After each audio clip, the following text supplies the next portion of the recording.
आइए हम सब भाई बहन परम पूज्य गुरुदेव के लिख सकता है और होगा यदि हम उनके बताए हुए रास्ते पे चलेंगे और साधना करेंगे। साधना से सिद्धि का सुनिश्चित सिद्धांत है। परम पूज्य गुरुदेव की बताई हुई किसी भी बात में आप संशय ना करें। आगे के अध्याय पढ़ते हैं हम लोग। अंग्रेजी के प्रसिद्ध उपन्यासकार जॉर्ज एलन नॉट ने एक वैज्ञानिक उपन्यास लिखा है, जर्नी बाय अनवेज। ये वाला जो अध्याय है इसमें बायोलॉजिकल प्लाज्मा बॉडी के बारे में परम पूज्य गुरुदेव हम लोगों को बताएंगे।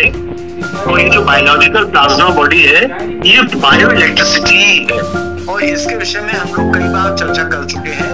एक बार कुछ भाई लोग अगर नए आए हो तो उनके लिए बता दें कि मानव शरीर अनेकों कोशिकाओं से मिलकर के बना है। ये कोशिकाएं एक एडल्ट ह्यूमन बॉडी में लगभग 37 से 50 ट्रिलियन होती है। एक ट्रिलियन में एक के बाद 12 जीरो लिखे जाते हैं, तब ट्रिलियन की गिनती होती है। तो 37 से 50 ट्रिलियन सेल्स होती हैं और प्रत्येक कोशिका के अंदर और बाहर अनेक प्रकार के आयंस होते हैं। ये आयंस क्या होते हैं?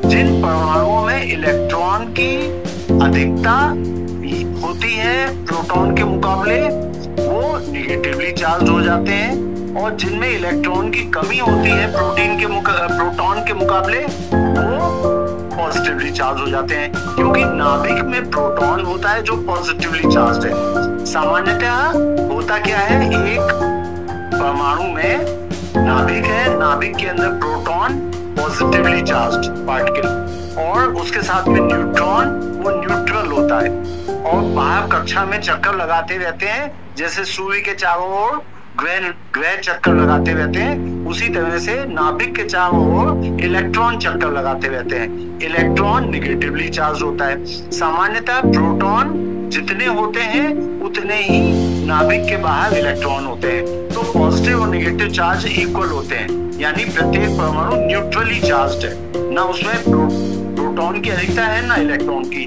लेकिन जब केमिकल रिएक्शंस होती हैं तो अगर एक्स्ट्रा इलेक्ट्रॉन आ गया तो निगेटिवली चार्ज हो गया, इलेक्ट्रॉन कम हो गए प्रोटॉन के मुकाबले तो पॉजिटिवली चार्ज हो गया। तो कोशिकाओं के अंदर और कोशिकाओं के बाहर अलग अलग तरह के आयंस होते हैं, जैसे sodium, potassium, calcium, bicarbonate, HCO3, chloride.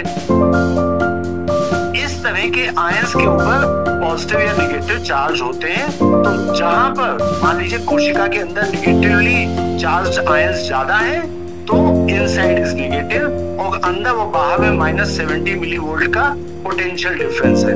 और जब भी किसी जगह पे पोटेंशियल डिफरेंस होता है तो इलेक्ट्रॉन्स का प्रवाह शुरू हो जाता है। इलेक्ट्रॉन्स जो हैं वो चलना शुरू करते हैं, तो इलेक्ट्रॉन्स के प्रवाह को इलेक्ट्रिसिटी कहते हैं। तो ये जो बायोलॉजिकल प्लाज्मा बॉडी है ये हमारी बायो इलेक्ट्रिसिटी ही है। जो हमारे शरीर में बायो इलेक्ट्रिसिटी है उसी को बायोलॉजिकल प्लाज्मा बॉडी कहते हैं। गुरुदेव कह रहे हैं अंग्रेजी के प्रसिद्ध उपन्यासकार जॉर्ज एलन नॉट ने एक वैज्ञानिक उपन्यास लिखा है, जर्नी बाय अनवेज। उपन्यास में एलन नॉट ने एक ऐसे यान की कल्पना की है जिसमें नायक कुछ ही मिनटों में हजारों मील की यात्रा कर लेता है। यान प्रकाश की गति से चलता है और नायक यात्रियों को इच्छित स्थान पर उतार देता है। यह यान न किसी धातु का बना होता है, ना ही इसमें कोई यंत्र लगा होता है, बल्कि कुछ वैज्ञानिक अपनी संकल्प शक्ति से सूक्ष्म अणुओं को इस प्रकार जोड़ते हैं कि उसमें बैठकर यात्री भारहीन हो जाता है और यान चालक संकल्प करता है अमुक जगह पहुंचना है और यान के सूक्ष्म यंत्र चलने लगते हैं। चलने लगता है ये कहना भी गलत होगा, क्योंकि कुछ ही पल में इतनी शीघ्र कि लगता है तत्काल गंतव्य स्थान पर खड़ा दिखाई देता है। उपन्यास का कथानक कल्पना के ताने बाने से बुना गया है और लगता है कि कल्पना असंभव कल्पना है, परंतु वुडलैंड अमेरिका के डॉक्टर जियो बर्नहार्ट ने एक ऐसा ही अनुभव किया। अब मुझे यहाँ पे एक सत्य घटना बता रहे। अमेरिका के एक डॉक्टर थे, वुडलैंड जगह का नाम है अमेरिका में। वहां पे एक डॉक्टर थे जियो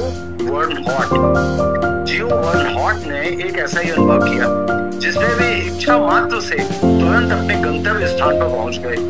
अपना अनुभव बताते हुए उन्होंने अमेरिका से प्रकाशित होने वाली परा मनोविज्ञान की एक प्रसिद्ध पत्रिका में लिखा, उस समय मेरा पुत्र वियतनाम के मोर्चे पे गया था। अमेरिका और वियतनाम की लड़ाई हुई थी। ये लड़ाई जो थी बहुत सालों तक चली। उसी समय की बात उन्होंने लिखी है, उस डॉक्टर ने। उस समय मेरा पुत्र वियतनाम के मोर्चे पे गया था। सन 1971 की घटना है। एक दिन मुझे बैठे बैठे लगा कि मेरा पुत्र किसी खतरे में है और मुझे पुकार रहा है। इस आभास के साथ ही मुझे यह अनुभव भी हुआ कि मेरा शरीर हवा से भी हल्का हो गया है।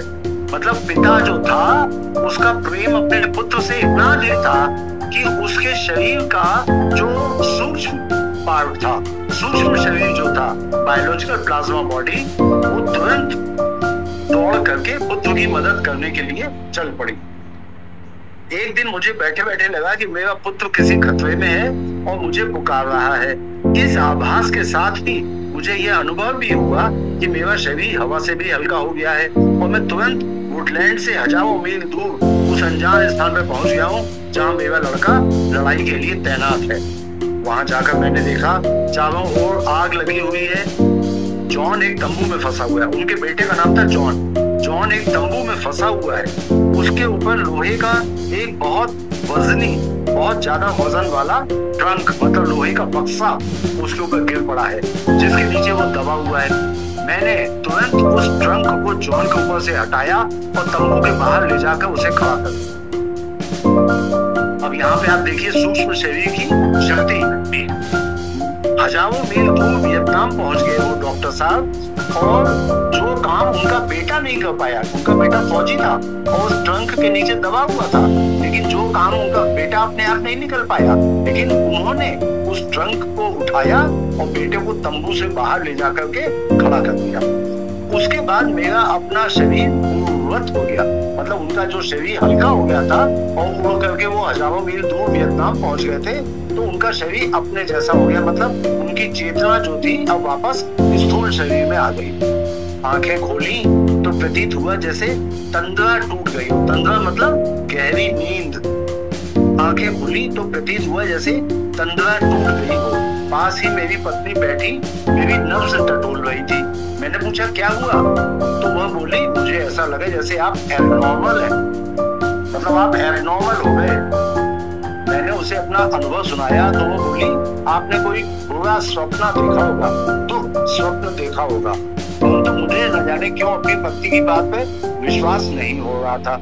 6 महीने बाद जब जॉन छुट्टी पर लौटा तो उसने युद्ध के अनुभव सुनाते समय एक अग्निकांड में फंस जाने और वहां से चमत्कारी ढंग से निकल जाने की घटना सुनाई। इस घटना के संबंध में वर्न हॉट का विश्वास है कि दूरबोध द्वारा उक्त दुर्घटना की सूचना पाकर उनका सूक्ष्म शरीर ही जॉन को बचाने के लिए गया था। तो क्या सूक्ष्म शरीर से हर कहीं तत्क्षण पहुंचा जा सकता है? यहाँ पे कई बातें गुड्डे बता रहे हैं। एक तो ये कि सूक्ष्म शरीर कहीं भी बहुत तुरंत पहुंच सकता है ना, जबकि जो हमारा स्थूल शरीर है वो तो हवाई जहाज में बैठेंगे तो हवाई जहाज की स्पीड से, ट्रेन में बैठेंगे तो ट्रेन की स्पीड से चलेगा, लेकिन सूक्ष्म शरीर तुरंत पहुंच जाएगा कहीं पर और तत्क्षण पहुंच जाएगा, मतलब स्पीड बहुत अधिक है। अध्यात्म विज्ञान इसका उत्तर हाँ में देता है और विज्ञान का ध्यान भी इस तथ्य की ओर आकर्षित होने लगा है। ऐसी कई घटनाओं के विवरण संकलित किए जा चुके हैं जिनमें सूक्ष्म की शक्ति ही क्रियाशील दिखाई दी है। सूक्ष्म देह स्थूल देह से अलग हो सकती है, यह तो कई व्यक्तियों के अनुभव में आ चुका है। पिछले दिनों अमेरिका की विश्व विख्यात अभिनेत्री एलिजाबेथ टेलर का अनुभव प्रकाशित हुआ था। अमेरिका में एक बहुत मशहूर फिल्म एक्ट्रेस थी, उनका नाम था एलिजाबेथ टेलर। उन्होंने अपना एक अनुभव सुनाया। उसमें बताया गया था कि एलिजाबेथ टेलर का कोई गंभीर ऑपरेशन किया जाना था। टेलर को ऑपरेशन टेबल पे लिटाया गया और बेहोश किया गया। ऑपरेशन काफी समय तक चला और जब पूरा हो गया तो डॉक्टरों का अकस्मात ध्यान गया कि टेलर की काया निष्प्राण हो चुकी है। ऑपरेशन करते करते डॉक्टर, बहुत कठिन ऑपरेशन था, बहुत लंबा समय तक चला, तो जब ऑपरेशन कंप्लीट हो गया तब डॉक्टरों का ध्यान गया कि टेलर जो थी वो तो मर चुकी हैं, उनकी देह निष्प्राण हो गई, प्राण उसमें से निकल चुके हैं। उनकी सांस भी बंद हो गई थी, नाड़ी डूबती जा रही थी, हृदय भी बहुत धीरे धीरे धड़क रहा था। काफी प्रयत्नों के बाद वह स्वस्थ हो सकी, और जब वह स्वस्थ हुई तो उसने कहा, मैंने अपना ऑपरेशन अपनी आंखों से देखा है। एलिजाबेथ टेलर ने कहा, मैंने अपना ऑपरेशन अपनी आंखों से देखा है। टेलर तो बेहोश थी, भला अपना ऑपरेशन आप कैसे देख सकती थी? डॉक्टर ने पूछा तो उन्होंने बताया, तब मैं अपने शरीर को भी उसी प्रकार देख सकती थी जैसे कि किसी दूसरे का देख सकती हूँ। सिर, चेहरा, मुंह, नाक आदि सब कुछ मुझे दिखाई पड़ रहा था। मुझे ऐसा प्रतीत हो रहा था जैसे मैं अपने शरीर के बाहर निकल आई हूँ और अपने शरीर को उस प्रकार देख रही हूँ जैसे वह किसी दूसरे का शरीर हो। उस समय मैं अपने आप को बहुत हल्का फुल्का अनुभव कर रही थी। एलिजाबेथ टेलर कहीं उस समय स्वप्नों के सागर में तो नहीं खो गई थी। यह जांचने के लिए डॉक्टरों ने कहा, अच्छा ऑपरेशन के दौरान क्या क्या हुआ ये बताइए। डॉक्टरों को लगा इन्होंने सपना देखा होगा या इन्होंने अंदाज से कहा होगा कि मैंने अपना ऑपरेशन देखा। तो डॉक्टरों ने कहा, ऑपरेशन के दौरान क्या क्या हुआ ये बताइए। टेलर ने ऑपरेशन की प्रत्येक प्रक्रिया बता दी। यही नहीं, डॉक्टरों ने कौन सी वस्तुएं, ऑपरेशन के कौन से उपकरण किस क्रम से पहले क्या माना, फिर दोबारा क्या इस्तेमाल किया, तो उन्होंने कौन सी वस्तुएं, ऑपरेशन के कौन से उपकरण और किस क्रम से, किस ऑर्डर से इस्तेमाल किए ये भी बता दिया। एलिजाबेथ टेलर ने यह भी बताया कि अमुक उपकरण यथा स्थान उपलब्ध न होने के कारण जो चीफ सर्जन थे, सबसे बड़े डॉक्टर जो थे, वो किस प्रकार झल्ला उठे थे और उन्होंने कौन कौन से शब्द कहे थे। जब उन्होंने एक एक शब्द बताया तब तो डॉक्टरों को विश्वास हो गया। इन अनुभूतियों को सुनकर एलिजाबेथ की बातों पे किसी को संदेह न रहा। भारतीय अध्यात्म दर्शन से परिचित व्यक्तियों के लिए यह घटना नितांत सहज हो सकती है, क्योंकि यहाँ स्थूल के अतिरिक्त सूक्ष्म और कारण शरीर का अस्तित्व भी सदा से स्वीकारा जाता रहा है। हमारे जो भाई बहन अभी जुड़े हैं पहली बार, उनके लिए मैं ये बता सकता हूँ कि भारतीय तत्व दर्शन में हमारे शास्त्रों में बताया गया है कि प्रत्येक मनुष्य के 3 शरीर होते हैं। एक तो स्थूल शरीर जिसे हम छू सकते हैं, देख सकते हैं, अनुभव कर सकते हैं। दूसरा सूक्ष्म शरीर जिसे विचार शरीर भी कह सकते हैं, जिसमें हमारे विचार रहते हैं। तीसरा कारण शरीर जो सूक्ष्म से भी सूक्ष्म होता है, और ये कारण शरीर में हमारी भावनाएं होती हैं, जैसे प्रेम, करुणा, दया, मैत्री, स्नेह, वात्सल्य, जिम्मेदारी, बहादुरी।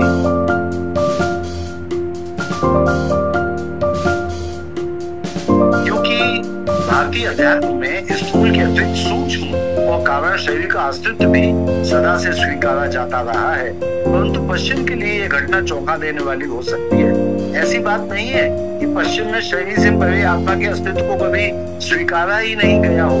वहाँ भी जिन संत महात्माओं ने अध्यात्म विज्ञान की खोज की, उन्होंने सूक्ष्म के अस्तित्व को स्वीकारा, परंतु आधुनिक पदार्थ विज्ञान ने उन बातों को अंधविश्वास का फतवा देकर बुद्धिजीवियों के दिमाग से उन आस्थाओं को पोंछ सा ही दिया।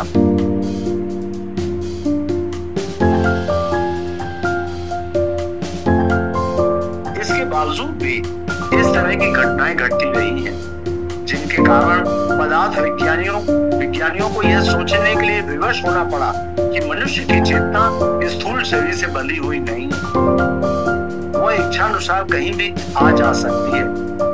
प्रसिद्ध मनोचिकित्सक विज्ञानी डॉक्टर थैमला मोस ने सिद्ध कर दिखाया है कि कोई भी व्यक्ति अपनी चेतना को अपने शरीर से बाहर निकाल सकता है और पल भर में हजारों मील दूर जा सकता है। एक बार फिर से मैं आप लोगों से कहूंगा कि आप लोग मैं क्या हूँ पुस्तक को पढ़ें, उसमें ध्यान की कई विधियां बताई गई हैं और उन विधियों में इस तरह के अभ्यास आपको बताए गए हैं कि आप अपनी आत्मा को अपने स्थूल शरीर से बाहर कैसे निकालें। और मैं आप लोगों के लिए एक लिंक भी आज डालूंगा जिसमें वो ध्यान दिए गए। शरीर के नियम बंधनों से मुक्त मानवीय चेतना को प्रमाणित करने के लिए डॉक्टर मोस ने कई घटनाओं का उल्लेख किया है। उनमें से एक घटना सन 1908 की है। ब्रिटेन के हाउस ऑफ लॉर्ड्स का अधिवेशन चल रहा था। ब्रिटेन में भी जैसे अपने देश में राज्यसभा और लोकसभा होती है, तो अपने यहाँ राज्यसभा जो है उसे वहाँ पे हाउस ऑफ लॉर्ड्स कहते हैं। जो अपने लोकसभा है उसे वहाँ पे हाउस ऑफ कॉमन्स कहा जाता है। तो हाउस ऑफ लॉर्ड्स और हाउस ऑफ कॉमन्स वहाँ की राज्यसभा और लोकसभा है। तो ब्रिटेन के हाउस ऑफ लॉर्ड्स का अधिवेशन चल रहा था। इस अधिवेशन में विरोधी दल ने सरकार के विरुद्ध अविश्वास प्रस्ताव रखा था और उस दिन प्रस्ताव पे मत संग्रह किया जाना था। मतलब वहां पे एक अविश्वास प्रस्ताव लाए थे विरोधी दल और उस दिन मतदान होना था। मतदान में सबका होना बहुत जरूरी था। विरोधी पक्ष तगड़ा था, अतः सरकार को बचाने के लिए सत्तारूढ़ दल के सभी सदस्यों का सदन में उपस्थित होना आवश्यक था। इधर सत्तारूढ़ दल के एक प्रतिष्ठित सदस्य सर कॉर्नवॉलिस गंभीर रूप से बीमार पड़े हुए थे। उनकी स्थिति इस लायक भी नहीं थी कि वे बिस्तर से उठकर चल फिर भी सके, जबकि उनकी हार्दिक आकांक्षा यह थी कि वे भी मतदान में भाग लें। उन्होंने डॉक्टरों से बहुत कहा कि उन्हें किसी प्रकार मतदान के लिए सदन में ले जाया जाए, परंतु डॉक्टर अपने कर्तव्य से विवश थे। आखिर उनका जाना संभव न हो सका। परंतु सदन में कई सदस्यों ने देखा कि सर कॉर्नवॉलिस अपने स्थान पर बैठे मतदान में भाग ले रहे हैं, जबकि डॉक्टरों का कहना था कि वे अपने बिस्तर से हिले तक नहीं। तो अब ये देखिए, वो जो सज्जन थे हाउस ऑफ लॉर्ड्स के मेंबर, उनको लग रहा था कि आज मेरी पार्टी को मेरी आवश्यकता है, मेरे मत की आवश्यकता है। उनकी हार्दिक इच्छा थी कि मैं वहां जाऊं, लेकिन डॉक्टरों ने मना कर दिया। तो उनकी जो हार्दिक आकांक्षा थी, उनका संकल्प उनके सूक्ष्म शरीर को हाउस ऑफ लॉर्ड्स में ले गया। और ऐसा नहीं कि दबे छुपे उन्होंने मत डाल दिया, कई लोगों ने उनको मतदान करते हुए देखा। ये मुख्य बात है। ऐसा ही बहुभुज गुरुदेव के संबंध में हमारे गायत्री परिवार के तमाम भाई बहन कहते हैं। हमारे गायत्री परिवार के पुराने भाई हैं जो इलाहाबाद में रहते हैं, उन्होंने बताया, उनके अनुभव भी बताए गए हैं कि कुछ गुरुदेव उनके पास गए और बोले, बेटा कल मुझे इलाहाबाद के पास एक शहर में यज्ञ कराने जाना है, लेकिन आज का दिन मेरे पास है, तो चलो लाइब्रेरी में ले चलो मुझे। गुरुदेव को पढ़ने का बहुत शौक था और लाइब्रेरी में गुरुदेव गए तो पढ़ते रहे। उन सदस्य का कहना है गायत्री परिवार के कि उन्होंने गुरुदेव को जाके कई बार याद दिलाया कि गुरुदेव आप तो कह रहे थे कि कल चलना है, बहुत समय हो गया। दूसरे दिन भी वहीं बैठ के पढ़ने लगे लाइब्रेरी में। तो गुरुदेव ने कहा तू चिंता मत कर, सब हो जाएगा। वो सदस्य का कहना है गायत्री परिवार के भाई का कि गुरुदेव उस दिन वहां पे इलाहाबाद में लाइब्रेरी में पढ़ रहे थे। मैं इस बात का गवाह हूँ, मेरे सामने गुरुदेव बैठे थे और जिस छोटे शहर में जाके उन्हें यज्ञ कराना था, वहां के भाई लोगों ने कहा गुरुदेव आए, उन्होंने यज्ञ कराया और वो वापस इलाहाबाद चले गए। देखिए, ये बहुत समय पहले की बात है जब गुरुदेव थे। और छोटी छोटी जगहों पर भी गुरुदेव यज्ञ कराने चाहते थे। गुरुदेव के लिए तो मामूली बात थी। एक दूसरी घटना का उल्लेख करते हुए डॉक्टर मोस ने लिखा है, ब्रिटिश कोलंबिया विधानसभा का अधिवेशन विक्टोरिया हाउस में चल रहा था। इसी तरह से एक और जगह घटना लिख रहे हैं। उस समय एक विधायक चार्ल्स वुड बहुत बीमार थे। डॉक्टरों को उनके बचने की उम्मीद नहीं थी, परंतु उनकी उत्कट इच्छा थी कि वे अधिवेशन में भाग लें। डॉक्टरों ने उन्हें बिस्तर से उठने के लिए भी मना कर दिया था और वे अपनी स्थिति से विवश बिस्तर पर लेटे थे। परंतु सदन में सदस्यों ने देखा कि चार्ल्स विधानसभा में उपस्थित है। अधिवेशन की समाप्ति पे सदस्यों का जो फोटो लिया गया, चुपचाप फोटो लिया गया, उसमें चार्ल्स वुड भी विधानसभा की कार्यवाही में भाग लेने वाले सदस्यों के साथ उपस्थित थे। ये फिर उसी तरह की एक बात आई कि उनकी इच्छा थी कि वो वहां पे जाए, मतदान में भाग ले। डॉक्टरों ने कहा आपकी तबीयत खराब है, लेकिन उनकी उत्कट इच्छा, उनका संकल्प बल उनके सूक्ष्म शरीर को जहां पे जाना था वहां ले गया। विश्व विख्यात दार्शनिक, चिंतक और मनोवैज्ञानिक डॉक्टर कार्ल जूंग ने तो स्वयं एक बार सूक्ष्म शरीर से बाहर हो जाने का अनुभव किया था। एक बहुत ही विश्व विख्यात पर्सनैलिटी हुए, वो फिलोसोफर भी है, चिंतक भी है, मनोवैज्ञानिक भी है। उनका नाम है डॉक्टर कार्ल जूंग। उन्होंने अपने शरीर से बाहर निकलने वाले सूक्ष्म शरीर रिफ्लेक्शंस नामक एक पुस्तक में इस घटना का सविस्तार वर्णन किया है। घटना सन 1944 की है। उस वर्ष जुंग को दिल का दौरा पड़ा। दौरा बहुत खतरनाक था और डॉक्टरों के अनुसार जुंग का मौत से आमना सामना हो रहा था। कार्ल जुंग ने उस समय के अनुभव को इन शब्दों में लिखा है, जब मुझे दवा दी जा रही थी और प्राण रक्षा के लिए इंजेक्शन लगाए जा रहे थे, तब मुझे कई विचित्र अनुभव हुए।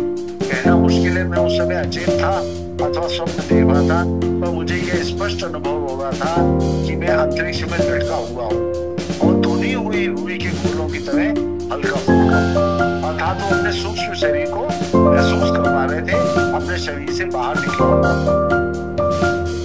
उस समय जहाँ था वहां से 1000 मील दूर पर स्थित यरूशलेम शहर को इस प्रकार देख रहा था जैसे मैं विमान में बैठकर आकाश से नीचे झांक रहा हूँ। इसके बाद मैं एक पूजा गृह में प्रविष्ट हुआ। वहां मैंने अनुभव किया कि मेरा शरीर इतना हल्का हो गया है कि कहीं भी आने जाने के लिए स्वतंत्र हूँ। तभी मेरे ऊपर कोई छाया सी मंडराती दिखाई दी। उस छाया ने मुझसे कहा कि तुम्हें अपने भौतिक शरीर में प्रवेश कर जाना चाहिए। तभी कोई गाइड आया, कोई एंजल बॉडी ऐसी आई जिसने उनसे कहा कार्ल जुंग से कि आपको अपने फिजिकल बॉडी में, स्थूल शरीर में प्रवेश कर जाना चाहिए। जैसे ही मैंने उस छाया के आदेश का पालन किया, जैसे ही वो अपने स्थूल शरीर में प्रवेश कर गए, तो मैंने अनुभव किया कि मैं अब स्वतंत्र नहीं हूँ। पहले जैसे हल्का फुल्का हो गए थे और हजारों मील दूर जो यरूशलेम शहर था उसको ऐसे देख पा रहे थे जैसे कि किसी हवाई जहाज में बैठ के नीचे की बहुत जमीन दिखाई देती है। तो उन्होंने कहा जैसे ही मैंने उस छाया के आदेश का पालन किया, मैंने अनुभव किया कि मैं अब स्वतंत्र नहीं हूँ, परंतु इस अनुभूति ने मुझे जो अंतर्दृष्टि प्रदान की, उसने मेरे सभी संदेह समाप्त कर दिए तथा मैंने जान लिया कि जीवन की समाप्ति पर क्या होता है।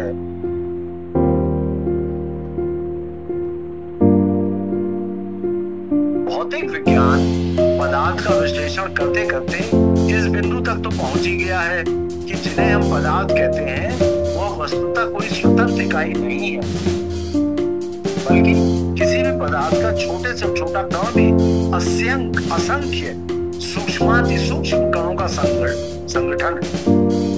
इन घटकों को कण कहा जाता है। इससे आगे शोध करने में वैज्ञानिकों ने चेतना के दर्शन आरंभ किए। भौतिक विज्ञान पदार्थ का विश्लेषण करते करते इस बिंदु तक तो पहुंच ही गया है कि जिसे हम पदार्थ कहते हैं वो वस्तुतः कोई स्वतंत्र इकाई नहीं है, बल्कि किसी भी पदार्थ का छोटे से छोटा कण भी और भी छोटे छोटे सूक्ष्माति सूक्ष्म कणों का संगठन है। यहाँ पे कई बार कुछ मिसप्रिंट मिलता है, तो आप अपने ज्ञान से सोच लिया करिए कि यहाँ पे क्या हो सकता है। जैसे संगठक ठीक नहीं बैठता, संगठन ठीक शब्द बैठता है। और इसके लिए मैंने आपको बताया है कि कुछ गुरुदेव लिखा करते थे बहुत तेज स्पीड से और राइटिंग ऐसी थी कि बस 2 ही 4 लोग पढ़ पाते थे और नीचे तमाम लोग बैठे रहते थे। सीनियर भाई लोग वो गुरुदेव के लिखे हुए कागजों को अपने हिसाब से साफ साफ लिख करके और छपने के लिए देते। इन घटकों को कण कहा जाता है। इसके आगे शोध करने पे वैज्ञानिकों ने चेतना के दर्शन आरंभ किए। लेकिन मैंने अभी आपको बताया कि जिसे हम पदार्थ कहते हैं, उस पदार्थ को तोड़ें तो उसमें एटम्स मिलते हैं। एटम्स के भी अंदर अगर झांकें तो उसमें छोटे छोटे कण मिलते हैं जो बहुत ही सूक्ष्म है। ये कण क्या है? परमाणु के नाभिक में सेंटर में प्रोटॉन और न्यूट्रॉन, और प्रोटॉन और न्यूट्रॉन जिस नाभिक में है उसके चारों तरफ इलेक्ट्रॉन चक्कर लगा रहे हैं। तो इलेक्ट्रॉन, प्रोटॉन, न्यूट्रॉन छोटे छोटे कण हैं। अब ये जो इलेक्ट्रॉन है ये चार्ज्ड पार्टिकल है, प्रोटॉन एक चार्ज्ड पार्टिकल है, प्रोटॉन पे पॉजिटिव चार्ज है, इलेक्ट्रॉन पे नेगेटिव चार्ज है। तो ये जो चार्ज पार्टिकल है ये जब मूव करते हैं तो आपने पढ़ा होगा फिजिक्स में कि ऊर्जा के मूव करने के 2 थ्योरी हैं। एक तो वेव थ्योरी, अर्थात ऊर्जा वेव की तरह, लहर की तरह चलती है, कभी ऊपर आती है कभी नीचे जाती है। एक तो वेव थ्योरी और दूसरी ऊर्जा के आगे बढ़ने की है फोटोन थ्योरी, यानी एनर्जी पैकेट्स के रूप में, छोटे छोटे एनर्जी बंडल्स के रूप में एनर्जी ट्रेवल करती है। तो जो चेतना है हम उस बात करने लगे। सन 1968 में डॉक्टर वी इन्यूशन, बी ग्रीस, चेको, एन नोवो, एन केरारोवा तथा गुआदुलिन आदि रूसी वैज्ञानिकों ने लंबे समय तक अनुसंधान और प्रयोग करने। रूस के वैज्ञानिकों ने 1968 में क्या किया, उन्होंने ये क्लियरली बताया। देखिए किर्लियन फोटोग्राफी हुई थी, ये तो हमने आपको बता ही दिया था कि एक रूसी वैज्ञानिक है किर्लियन फोटोग्राफी के जनक, उन्होंने अपनी पत्नी के साथ किर्लियन फोटोग्राफी खोजी थी। उसी तरह से रूस के वैज्ञानिकों ने बता दिया कि जीव जंतुओं का जो शरीर है ये केवल फिजिकल अणु परमाणुओं से नहीं बना है, बल्कि इसके अतिरिक्त एक ऊर्जा शरीर भी है। यानी जो प्राणियों के अंदर ऊर्जा है, बायो इलेक्ट्रिसिटी है, वो उनका ऊर्जा शरीर है।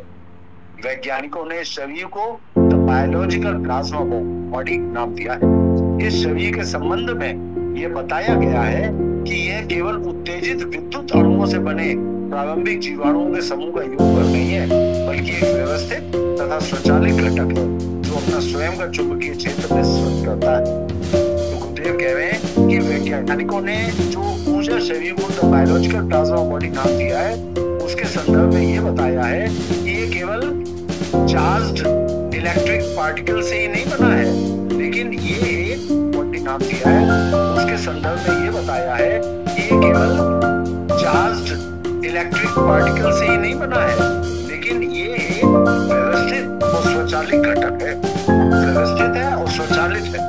तो व्यवस्थित का मतलब आप चाहें तो इसको डेवलप कर सकते हैं, और स्वचालित है मतलब इस एनर्जी बॉडी में, बायोलॉजिकल प्लाज्मा बॉडी में प्रकाश की गति से चलने की एबिलिटी है, इसमें चेतन क्षमता है। ये दूसरी जगहों पे जाकर के आपके व्यक्तित्व के अनुसार व्यवहार कर सकती है। जैसे आपने अभी इसमें पढ़ा कि एक डॉक्टर जो थे अमेरिका के वुडलैंड के, उन्होंने अपने बच्चे को वियतनाम में जाकर के बचाया। तो केवल ऐसा नहीं था कि उनका सूक्ष्म शरीर वहां पहुंच गया कि इस तंबू में आग लगी, उनका बच्चा दब गया एक संदूक के नीचे, उन्होंने कुछ किया भी। यही बात गुरुदेव कहना चाह रहे हैं कि ये एक ऐसी चेतन सत्ता है जो स्वचालित है, यानी उसमें सोचने की भी क्षमता है। आपके व्यक्तित्व में जो चेतना है वो उसमें भी है।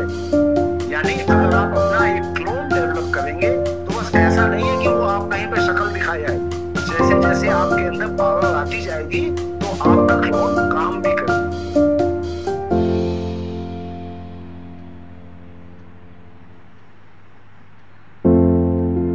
आज समय हो गया है वो भैया, तो आज केवल इतना ही करते हैं, कल से फिर आगे शुरू करेंगे। ठीक है, आज के लिए नहीं, सभी को प्रणाम। ओम शांति शांति शांति। आज के इस स्वाध्याय में जो टॉपिक मतलब चल रहा है, अभी एक बिंदु जिसने बताया तो उससे ये चीज स्पष्ट हो गई कि अक्सर शक्तिपीठ से सुनते थे कि गुरुदेव ने एक दिन में कई शक्तिपीठों की स्थापना करी। तो ये बिंदु आज पूरी तरीके से क्लियर हो गया कि वो केवल वो चमत्कार नहीं था, वो उनकी एबिलिटी है। मैंने गुरुदेव का वो लेक्चर सुना है, कभी संभव हुआ तो मैं आपको दूंगा। गुरुदेव बड़ी प्यारी बातें करते हैं। कभी कभी तो ऐसी जो मतलब जो गायत्री परिवार के लोग नहीं है, अगर सुन ले तो उन्हें थोड़ी गुस्सा आ जाए। वो कहते हैं गायत्री माता ने फोकट में मुझे कुछ नहीं दिया है, मैंने तब किया है तब मुझे मिला है। अपने गुरु के लिए कहते हैं मेरे गुरु ने मेरे खून मेरे शरीर की एक एक चीज निचोड़ ली, मैंने अपने गुरु को समर्पण किया है, वही आपसे भी उम्मीद करता हूँ। तो ऐसी बातें करते हैं गुरुदेव कि मतलब वो वास्तव में सही भी है। साधना से सिद्धि में गुरुदेव यही कहते हैं, जब आप गायत्री मंत्र का जाप करते हैं तो गायत्री माता आकर के आपको कुछ नहीं देती है, माँ तो सभी बच्चों को प्यार करती है। आप किसी ऐसी माँ से मिलिए, अब आजकल तो माओ के 1 या 2 बच्चे होते हैं, हमारी जो माएँ थी उनके 6-6, 7-7 बच्चे होते थे, उनसे पूछिए वो एक को कम दूसरे को ज्यादा थोड़ी प्यार करती है। गुरुदेव कहते हैं क्या किसी माँ के पास कोई पिस्तौल होगी तो अपने 2 साल के बच्चे को थोड़ी दे देगी वो? हाँ, लेकिन जब वो वही बच्चा 25 साल का हो जाएगा और कभी मुसीबत में होगा तो झट से वो अपने बच्चे को पिस्तौल दे देगी, बेटा जरूरत पड़े तो इस्तेमाल कर लो, है ना? तो माँ सर्वसमर्थ है, हम सबको देखती है, जानती है, केवल इंतजार करती है कि हम अपनी चेतना का विकास करें। गुरुदेव की जो लायक हो जाएंगे तब। हाँ, गुरुदेव की जो जीवन यात्रा है उसको जब लिखा गया तो यही लिखा गया, चेतना की शिखर यात्रा। वास्तव में वो गुरुदेव की चेतना की शिखर तक पहुंचने की यात्रा है। हम सब उनके जैसा बनने का प्रयास करें, ऐसी प्रार्थना के साथ परम पूज्य गुरुदेव के चरणों में सादर प्रणाम।